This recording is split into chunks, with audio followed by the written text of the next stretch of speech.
بسم اللہ الرحمن الرحیم۔ السلام علیکم، میں ہوں شہجی اللہ فراست۔ آپ دیکھ رہے ہیں نیشنل اور انٹرنیشنل نیوز پر مشتمل 4 ٹی وی کا خصوصی خبرنامہ دنیا بھر سے، یعنی خبریں آپ کی نظر سے۔ سب سے پہلے ہیڈ لائنز۔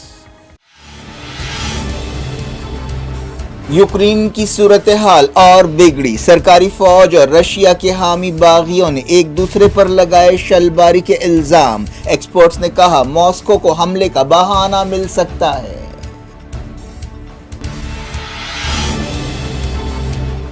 کئی عالمی لیڈرز میونچ میں جمع، جرمنی نے کہا مغربی ملک متحد ہیں۔ بائیڈن نے ویڈیو کانفرنس کے ذریعے کی اتحادیوں سے بات چیت۔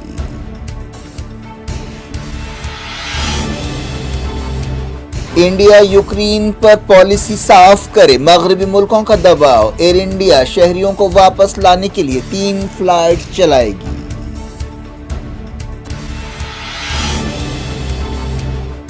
فرانس نے کہا ایران کے پاس نیوکلیئر ڈیل قبول کرنے کے لیے کچھ ہی دن بچے ہیں۔ ویانا بات چیت نازک مرحلے میں۔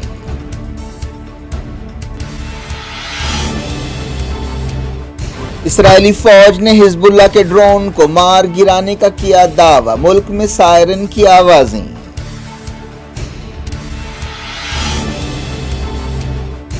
برطانیہ سخت طوفان کی زد میں، کئی فلائٹس کینسل، لندن کی سڑکیں ویران، ریڈ وارننگ جاری۔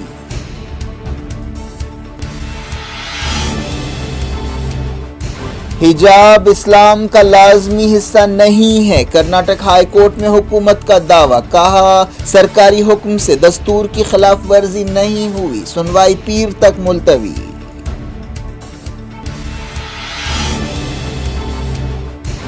احمد آباد سیریل بلاسٹ کیس میں 38 کو سزائے موت، 11 کو زندگی بھر جیل میں رکھنے کی سزا۔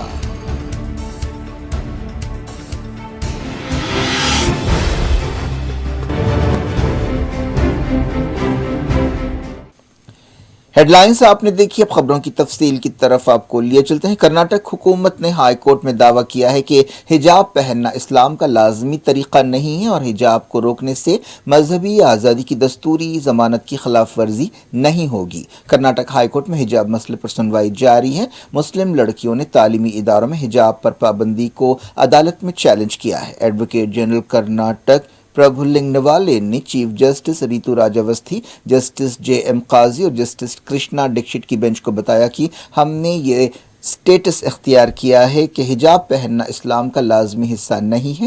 حکومت کے وکیل نے کہا کہ 5 فروری کو جاری حکم میں کوئی غیر قانونی بات نہیں ہے جس کے ذریعے برابری، اتحاد اور امن کو متاثر کرنے والے کپڑوں پر پابندی لگائی گئی تھی۔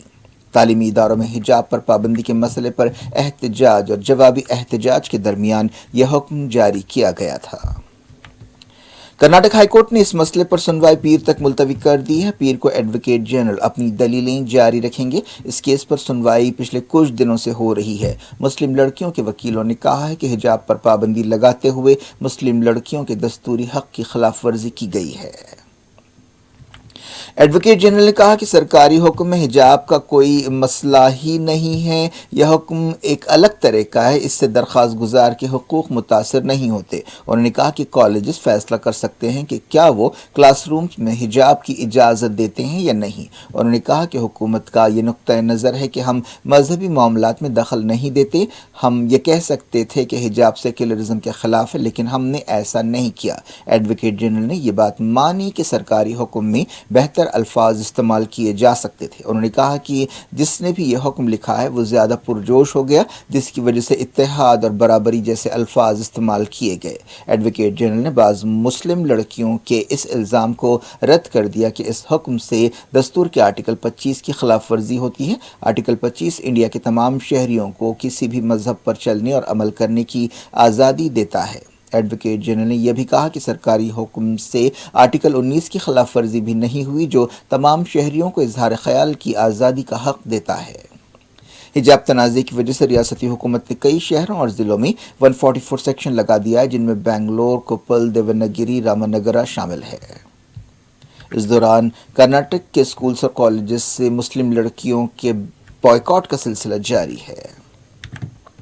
بات کرتے ہیں یوکرین مسئلے کی۔ یوکرین کی سرکاری فوج اور رشیا کی مدد رکھنے والے علیحدگی پسندوں نے ایک دوسرے پر شلباری اور سیز فائر کی خلاف ورزیوں کا الزام لگایا ہے، جس سے تناؤ میں اضافہ ہوا ہے۔ ایکسپرٹس کا کہنا ہے کہ ان حالات میں ماسکو کو حملے کا بہانہ مل سکتا ہے۔ ایسٹ یوکرین کے علاقے ڈونیسک میں خود ساختہ پیپلز ریپبلک نے کہا کہ شلباری کے ذریعے جمعے کی صبح علیحدگی پسندوں کے اثر والے ایک گاؤں پر حملہ کیا گیا۔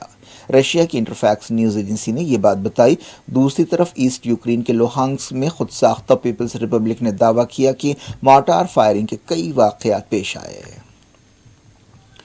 یوکرین کی حکومت نے کہا کہ علیحدگی پسندوں نے جمعے کو 4 مرتبہ توپ خانے سے فائرنگ کی۔ پچھلے 8 سال سے دونباس علاقے میں سرکاری فوج اور باغیوں میں لڑائی ہو رہی ہے اور اکثر دونوں طرف سے سیز فائر کی خلاف ورزیاں ہوتی ہیں۔ اس ہفتے ایسے واقعات میں اضافہ ہوا ہے۔ یہ حالات ایک ایسے وقت پیدا ہو رہے ہیں جب امریکہ اور اس کے اتحادی کہہ رہے ہیں کہ ماسکو حملے کا بہانہ تلاش کر رہا ہے۔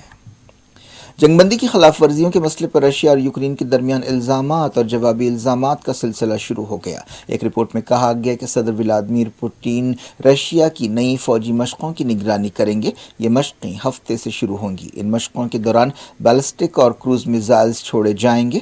مغربی ملکوں کا کہنا ہے کہ رشیا کے کوئی 1.5 لاکھ سپاہی یوکرین کی سرحدوں کے قریب جمع ہیں۔ رشین حکومت کے ترجمان نے کہا کہ ڈونباس کی صورتحال فکر کی بات ہے۔ کرملن کے ترجمان ڈمیٹری پیشکوف نے کہا کہ جو کچھ ہو رہا ہے وہ بہت خطرناک ہے۔ کئی عالمی لیڈرز جرمنی کے میونچ میں جمع ہوئے، جہاں یوکرین بحران پر غور کیا جا رہا ہے۔ 1999 کے بعد سے پہلی مرتبہ رشیا میونچ کانفرنس میں حصہ نہیں لے رہا ہے۔ جرمن وزیر خارجہ نے کہا کہ رشیا سرجنگ کے سیکیورٹی مطالبات کر رہا ہے۔ انہوں نے یہ بھی کہا کہ رشیا کے جو مطالبات ہیں وہ مانے نہیں جا سکتے۔ انہوں نے یہ بھی کہا کہ مغربی ملک اس بحران میں متحد ہیں۔ امریکی صدر جو بائیڈن نے کہا ہے کہ ان کے خیال میں رشیا یوکرین پر کچھ دنوں کے اندر حملہ کر سکتا ہے۔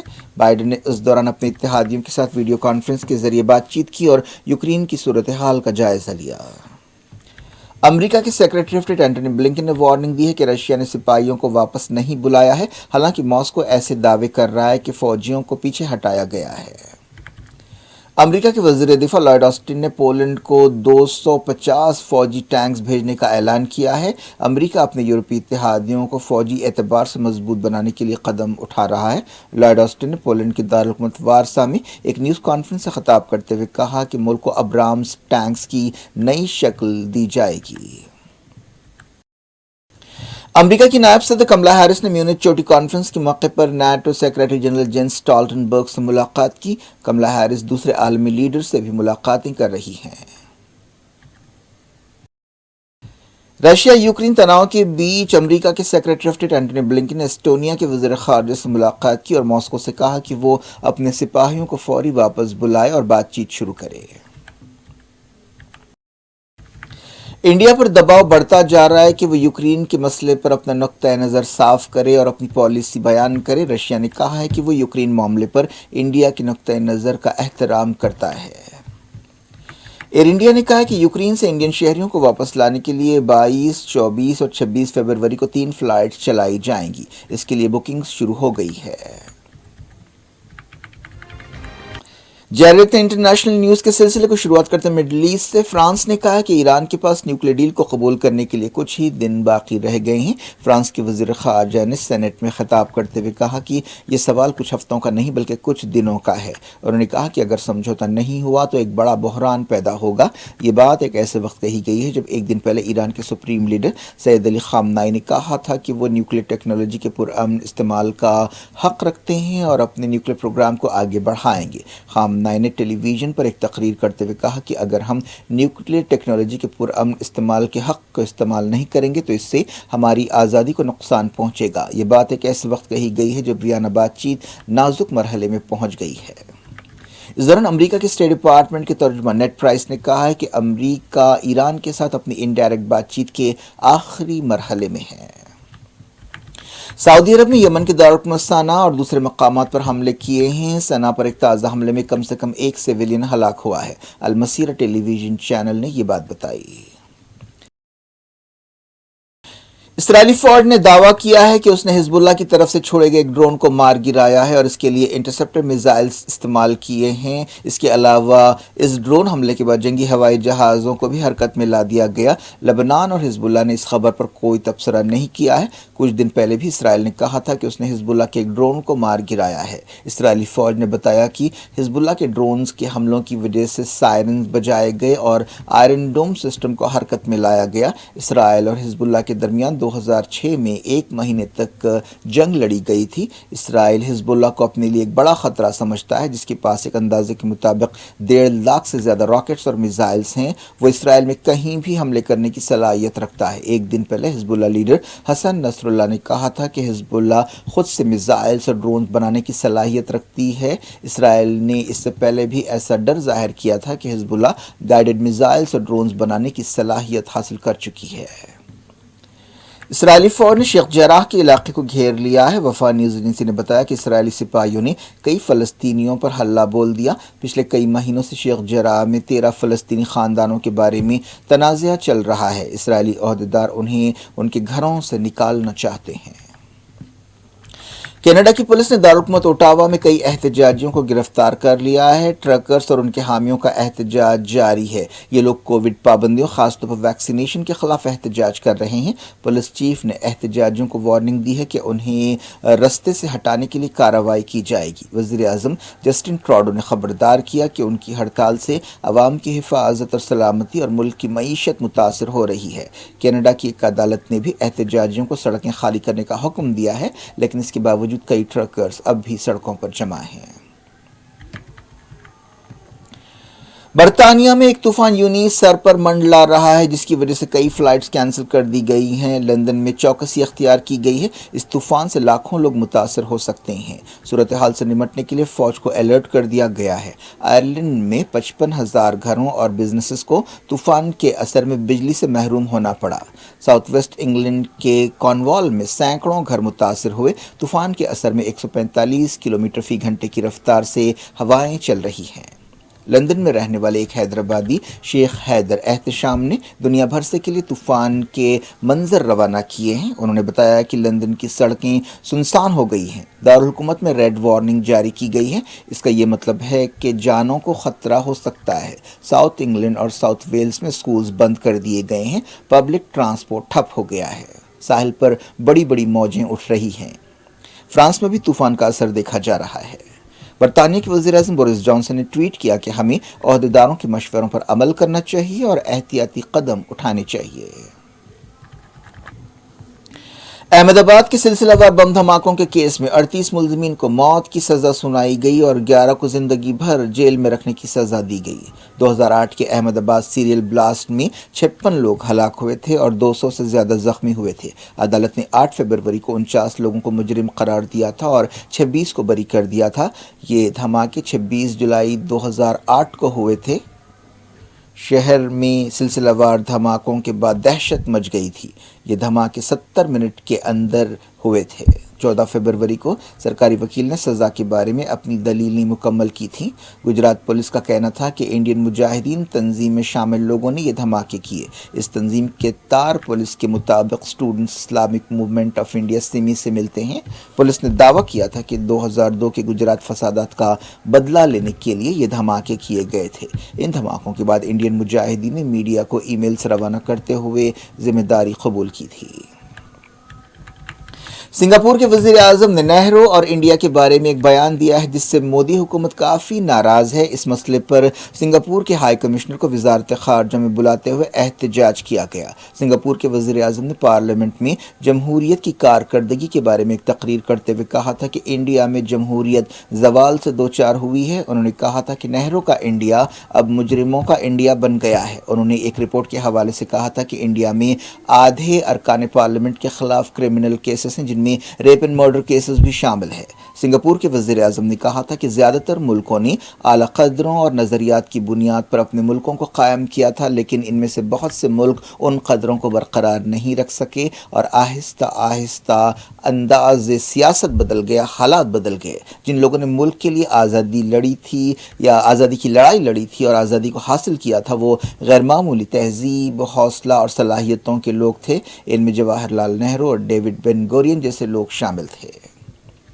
سنگاپور کے وزیر اعظم لی سین لونگ کے اس بیان پر تنازع کے درمیان کانگریس نے کہا ہے کہ ملک کے پہلے وزیر اعظم پنڈت جواہر لال نہرو اب بھی پوری دنیا کے لیڈرز کو متاثر کرتے ہیں، لیکن افسوس کی بات ہے کہ وزیر اعظم نریندر مودی پارلیمنٹ کے اندر اور باہر ان کی ناقدری کرتے ہیں۔ کانگریس نے اپنے ٹویٹر اکاؤنٹ پر یہ بات کہی۔ یو پی میں تیسرے مرحلے کے الیکشنز کے لیے مہم ختم ہو گئی ہے۔ اس کے علاوہ پنجاب میں بھی اسمبلی الیکشنز کی مہم ختم ہو گئی۔ پنجاب اور یو پی کے 59 اسمبلی حلقوں میں اتوار کو ووٹ ڈالے جائیں گے۔ انڈیا میں 25,000 سے زیادہ نئے کووڈ کیس پائے گئے ہیں۔ ایکٹیو کیسز گھٹ کر 2,92,000 ہو گئے ہیں۔ پچھلے 24 گھنٹوں میں 492 جانیں گئی ہیں۔ کیا کچھ ہو رہا ہے آپ کی دنیا میں؟ آخر میں ہیڈ لائنز دنیا بھر سے ایک بار پھر دیکھتے ہیں۔ یوکرین کی صورتحال اور بگڑی۔ سرکاری فوج اور رشیا کے حامی باغیوں نے ایک دوسرے پر لگائے شلباری کے الزام۔ ایکسپرٹس نے کہا ماسکو کو حملے کا بہانہ مل سکتا ہے۔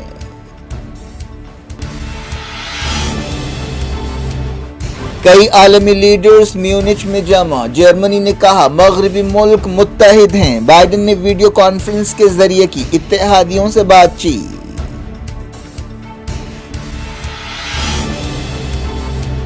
انڈیا یوکرین پر پالیسی صاف کرے، مغربی ملکوں کا دباؤ۔ ایئر انڈیا شہریوں کو واپس لانے کے لیے 3 فلائٹ چلائے گی۔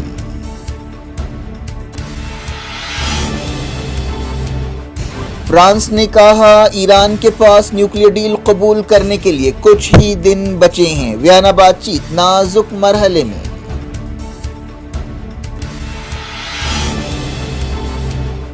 اسرائیلی فوج نے حزب اللہ کے ڈرون کو مار گرانے کا کیا دعویٰ۔ ملک میں سائرن کی آوازیں۔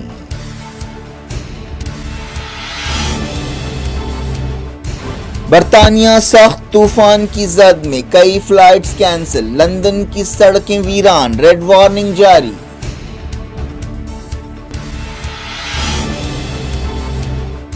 حجاب اسلام کا لازمی حصہ نہیں ہے، کرناٹک ہائی کورٹ میں حکومت کا دعویٰ۔ کہا سرکاری حکم سے دستور کی خلاف ورزی نہیں ہوئی، سنوائی پیر تک ملتوی۔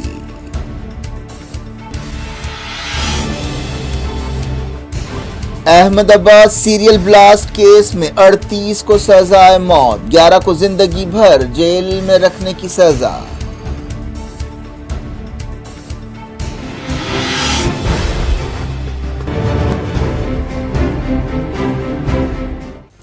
یہ تھی آج کی خبریں۔ اب شجیع اللہ فراست کو دیں اجازت اور اپنا بے حد خیال رکھیں۔ اللہ حافظ۔